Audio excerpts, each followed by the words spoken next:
नमस्कार दोस्तों। तो आज हम 22 सितंबर 2024 का करंट अफेयर डिस्कस कर लेते हैं। दोस्तों, बीच में बहुत दिनों के लिए गैप आ गया है। इसका कारण ये था कि फैमिली में कोई बीमार था, हॉस्पिटलाइज था, तो मुझे काफ़ी चीज़ें मैनेज करनी पड़ी।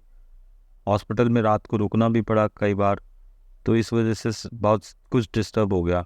पर मैं आगे से कोशिश करूँगा कि वीडियो रेगुलरली आए। तो सबसे पहले आर्ट एंड कल्चर डिस्कस कर लेते हैं। तिरुपति बालाजी टेम्पल के बारे में बता रखा है। तो इसको तिरुमला वेंकटेश्वर टेम्पल भी बोलते हैं। तो तिरुमला में चित्तूर डिस्ट्रिक्ट में आंध्र प्रदेश में पड़ता है ये। जो इसकी जो पोजीशन है वो वेंकटा हिल पे है ये। तो जो वेंकटा हिल है वो तिरुमला हिल्स की जो 7 हिल्स हैं, जिसे सप्तागिरी भी बोला जाता है, उनमें से एक है ये। तो ये जो मंदिर है ये भगवान विष्णु का जो इनकारनेशन है, एक लॉर्ड शिव वेंकटेश्वरा, उसको डेडिकेटेड है। मेजर चीज़ जो देखने लायक वो ये है कि पल्लवा डायनेस्टी ने 19th सेंचुरी में इसका निर्माण स्टार्ट किया था। फिर इसको चोला डायनेस्टी ने भी डेवलप किया है। विजयनगर जो एम्पायर है उसके समय भी इसमें बहुत सारा दान दिया गया है।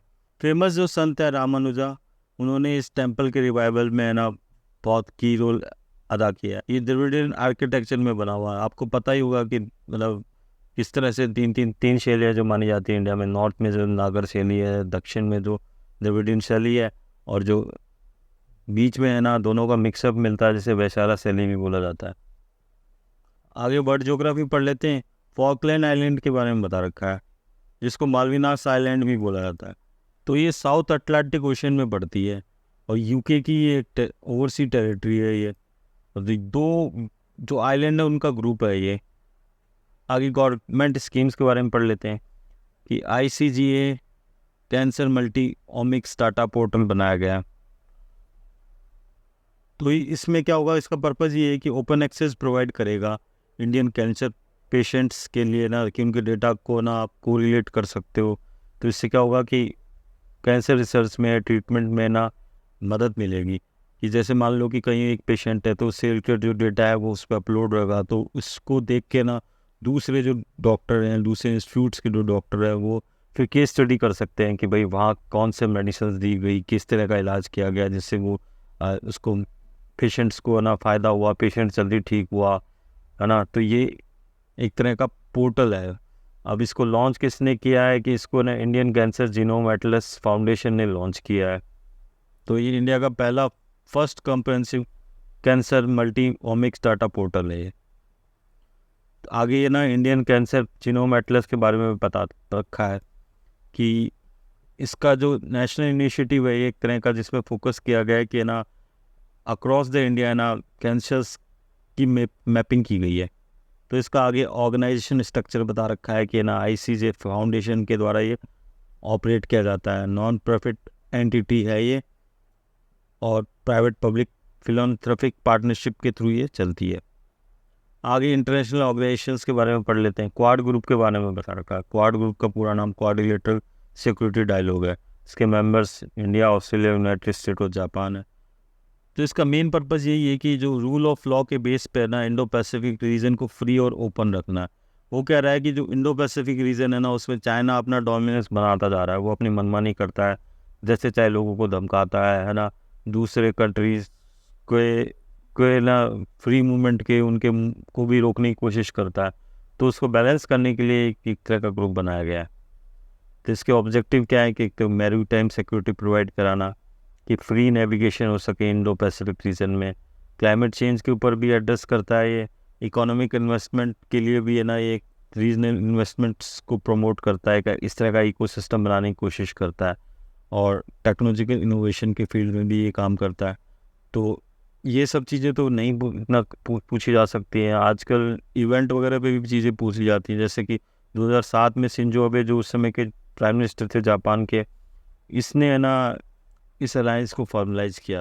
फिर 2017 में आसियान की जो समिट हुई थी, तो चारों कंट्रीज़ ने क्वाड के ऊपर फिर डिस्कशन स्टार्ट किया। 2019 में मिनिस्ट्रियल लेवल पर इसको अपग्रेड किया गया।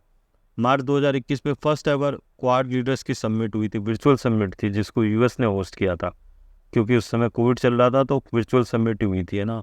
आपस में जो लीडर्स थे वो मिले नहीं थे, ऑनलाइन ही ना आपस में डिस्कशन हो गया था। और सितंबर 2021 में है ना फर्स्ट मीटिंग हुई थी क्वाड लीडर्स की, इसको भी US ने होस्ट किया था। इसका स्ट्रक्चर देख लेते हैं कि जैसे EU और UN जैसे दूसरे मल्टीलेटरल ऑर्गेनाइजेशन है उसकी तरह इसका है ना कोई सेक्रेटरीट नहीं है और कोई परमानेंट डिसीजन मेकिंग बॉडी भी नहीं है बाकी ये शेयर डेमोक्रेटिक वैल्यूज़ को रीइंफोर्स करने की बात करता है। आगे पढ़ लेते हैं comprehensive test ban treaty organization के बारे में बता रखा है। इसको 1996 में बनाया गया था। इसकी जो सीट है वो वियना में है, ऑस्ट्रिया में। इसका पर्पज़ क्या है कि ये एक एंट्रीम ऑर्गेनाइजेशन है जिसका काम ये है कि comprehensive nuclear test ban treaty है ना उसको अमल में लाना। ये एक तरह की ट्रीटी है कि जो कि है ना पूरी तरह से है ना न्यूक्लियर टेस्ट के एक्सप्लोजन पे बैन करती है, चाहे उसको सिविलियन पर्पज से किया जाए या मिलिट्री पर्पज से किया जाए। तो ये कभी है ना अभी तक भी अमल में नहीं आ पाई है, रेटिफाई नहीं हो पाई है। क्यों? क्योंकि है ना जो इसके मेंबर्स थे ना जिन्होंने इसको साइन किया था उसने अभी तक इसको रेटिफाई नहीं किया है। इंडिया इस ट्रीटी का सिग्नेटरी नहीं है। आगे हम इकोनॉमी को डिस्कस कर लेते हैं। इकोनॉमी में सबसे पहले डेप्ट रिकवरी ट्राइब्यूनल के बारे में बता रखा है। तो ऐसा है कि ना डेप्ट को आप समझते होंगे कि बैंक जैसे किसी को लोन वोन देता है तो है ना बैंक्स को क्या दिक्कत आती है कि ना बैंक्स का पैसा लोग वापस रिटर्न नहीं करते हैं, तो बैंक इन सब चीज़ों को लेकर प्रॉब्लम फेस करता है। तो ऐसा था कि पहले ना 90s तक ना कोई खास सिस्टमेटिक तरीका नहीं था बैंक किस तरह से ना डेप्ट की रिकवरी कर सके। तो 90s में अर्ली 90s में क्या हुआ कि नरसिम्हन कमेटी आई, उसने बोला कि ना इस तरह के ट्राइब्यूनल बनाया जाए जिससे ना कि बैंक को आसानी हो सके और वो पूरा जो प्रोसेस है वो सिस्टमेटिक हो सके डेप्ट रिकवरी का। तो जो ट्राइब्यूनल बनाए गए ना इसके लिए उसने उन्हीं को डेप्ट रिकवरी ट्राइब्यूनल्स बोलते हैं। तो ये ट्राइब्यूनल्स है ना रिकवरी ऑफ डेप्ट due to banks and financial institution act 1993 के तहत बनाए गए थे। तो उनका एम ये था कि ना तो जो क्रेडिटर है जो जैसे कि बैंक हो गया या फाइनेंशियल इंस्टीट्यूट्स हैं उनके राइट्स को ना एनफोर्स करना और डेप्ट रिकवरी का जो प्रोसेस है उसको है ना स्पीडी करना। तो डीआरटी का जो स्ट्रक्चर है वो इस प्रकार है कि ना उसका जो प्रेसिडेंट होगा ना वो एक जुडिशियल ऑफिसर होगा जो सेंट्रल गवर्नमेंट इसको अपॉइंट करेगी और जिसकी क्वालिफिकेशन ये होनी चाहिए कि वो डिस्ट्रिक्ट जज के बराबर क्वालिफाई हो। तो ऐसे जो बंदा होता है ना उसको 5 साल के लिए अपॉइंट किया जाता है और 62 ईयर के बाद में उसको रिटायर होना होता है। तो डीआरटीज कौन कौन से टाइप के केसेस हैंडल कर सकते हैं? तो प्राइमरी फंक्शन तो इसका बता ही रखा है जो मैं पहले आपको बता दिया है। सेकंड चीज़ ये है कि ना डीआरटी को आप अप्रोच कर सकते हो कि जब ना लोन का जो अमाउंट है वो 20 लाख से ज़्यादा का हो। फिर आगे सरफेसी एक्ट 2002 के बारे में बता रखा है। सरफेसी एक्ट 2002 में आया था। ऐसा है कि 2002 से पहले बैंक के पास है ना इस तरह के कोई राइट्स नहीं थे कि जैसे कि मान लो कि आपने बैंक से कोई लोन लिया, अब आप डिफ़ॉल्ट कर रहे हो, बैंक का लोन नहीं दे रहे हो, तो बैंक ऐसे केस में कुछ नहीं कर सकता था। पर सरफेसी एक्ट आने के बाद में ऐसा हुआ है कि बैंक के पास ये पावर आ गई है कि ना सिक्योर्ड जो डेप्ट है ना उसमें है ना वो आपके है ना चीज़ों को बेच कर है ना अपना रिकवरी कर सकता है लोन की। अब आप में से कुछ लोग पूछेंगे कि सिक्योर्ड लोन्स क्या होते हैं, सिक्योर्ड डेप्ट्स क्या होते हैं। सिक्योर्ड डेप्ट्स में का मतलब ये हुआ कि जैसे मान लो कि आपने बैंक से कुछ लोन लिया, तो अगर आप जैसे मान लो कि 50 लाख का घर लेते हो तो आप क्या करें, आपने घर तो ले लिया है, तो आपने घर ले लिया है तो आप क्या करोगे कि ना बैंक आपको इतना लोन देगा तो बैंक चाहेगा कि इसके बदले में आप ना उनके यहाँ पे कुछ गिरवी रखो। तो आपने जैसे घर के पेपर रख दिए या गाड़ी ली तो आपने गाड़ी के पेपर रख दिए। तो इस तरह से क्या होगा, ये जो लोन दिया गया ना सिक्योर्ड लोन होता है। तो ऐसे लोन्स के बदले में ना इस एक्ट के थ्रू ना बैंक अगर आप डिफ़ॉल्ट करते हो तो आपकी वो चीज़ नीलाम करा सकता है और अपने पैसे वसूल कर सकता है। नॉन सिक्योर्ड डेप्ट्स के केस में ऐसा नहीं होता है। आगे है ना डीआरटी की पावर्स बता रखी हैं। तो इस पे पावर्स में ये बता रखा है कि भाई सम्मन कर सकता है वो और विटनेस को एग्जामिन कर सकता है, ये सब बता रखा है। आप देख लेना, ये कोई खास इसमें बात है नहीं। आगे जुरिडिक्शंस के बारे में बता रखा है कि हर डीआरटी का एक जुरिडिक्शन होता है, मतलब हर एक पर्टिकुलर एरिया के लिए एक डीआरटी होता है। तो उस एरिया में अगर जैसे कोई डिफ़ॉल्ट करता है, उस एरिया का कोई बैंक है या इंस्टीट्यूशनल एरिया, तो उस पर्टिकुलर डीआरटी को वो अप्रोच कर सकता है। अब आप मान लीजिए कि डीआरटी ने कोई केस में ना आप फैसला सुनाया, तो जो लोन लेने वाला है वो अपीलेट ट्राइब्यूनल में ना जा सकता है। तो इसके लिए ना डेप्ट रिकवरी अपीलेट ट्राइब्यूनल बनाए गए हैं जो डीआरटी के जो ऑर्डर्स होते हैं उसके अपील के अगेंस्ट में। तो इंडिया में इस समय 39 डीआरटीज और 5 डीआरएटीज हैं। डीआरटी में एक प्रिसाइडिंग ऑफिसर होता है और डीआरएटी में एक चेयरमैन होता है। अभी भी अगर किसी को कुछ समझ में नहीं आया ना तो हम आगे फिर डिस्कस कर लेंगे, क्योंकि ये बहुत बड़ा टॉपिक है, DRT और सरफेसी एक्ट ये सब। आगे एनवायरनमेंट के बारे में पढ़ लेते हैं। एनवायरनमेंट में ना पल्लीकरनी मार्शलैंड के बारे में बता रखा है।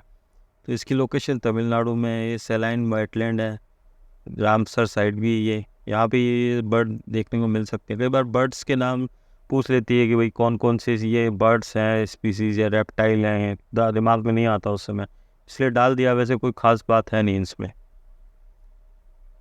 आगे integrated development of wild life habitats, इसके बारे में पढ़ लेते हैं।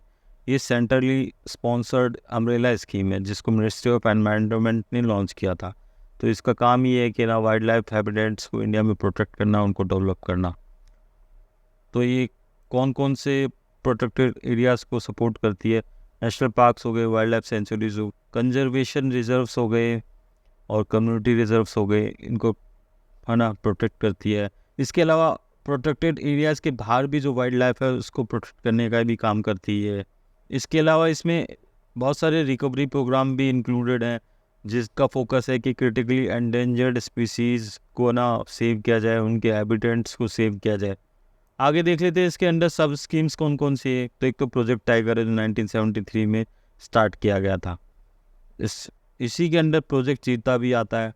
फिर पर्टिकुलरली किसी स्पीसीज से रिलेटेड उनके हैबिटेट्स को डेवलप करना, ये सब भी इसी के अंडर है।